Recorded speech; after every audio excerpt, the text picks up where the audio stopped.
Ni matumaini yangu kuwa ubuheri wa siha. Hujambo na karibu katika maskani ya lugha na fasihi. Jina langu ni mdarisi Geoffrey Echakara. Na katika somo la leo nimekuandalia kipindi cha kusoma kwa kina. Kipindi hiki kinahusu novela ya Mshale wa Matumaini. Na pamoja na hayo nimekuandalia muhtasari wa sura ya pili. Katika sura hii ya pili,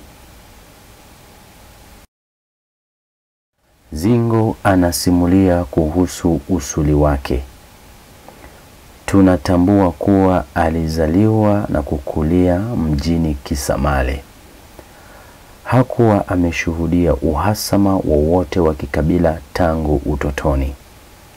Watu wote walitangamana na kuishi kwa amani.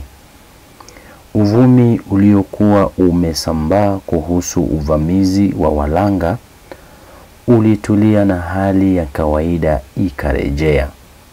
Zingo alifurahia hali hii kwani hakutaka kupoteza marafiki zake aliokuwa akicheza na kusoma nao pamoja.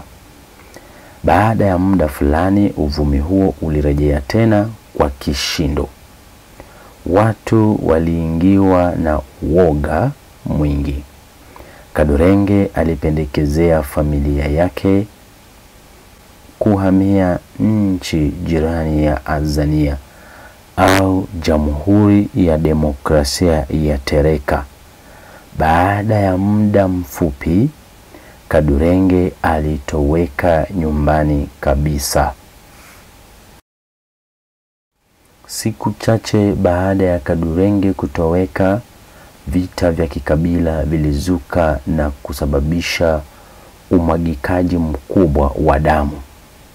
Watu wengi walipoteza maisha na wengi kujeruhiwa. Kulikuwa na uharibifu mkubwa wa mali. Watu walilazimika kutoroka makwao. Zingo na mama yake walijiunga na wakimbizi wengine kuelekea Jamhuri ya Demokrasia ya Tereka, eneo la mpakani Gera. Lipo swali chini hapo, na swali ni je, wahusika waliotajwa katika sura hii wana sifa gani? Wahusika waliotajwa katika sura hii wana sifa gani?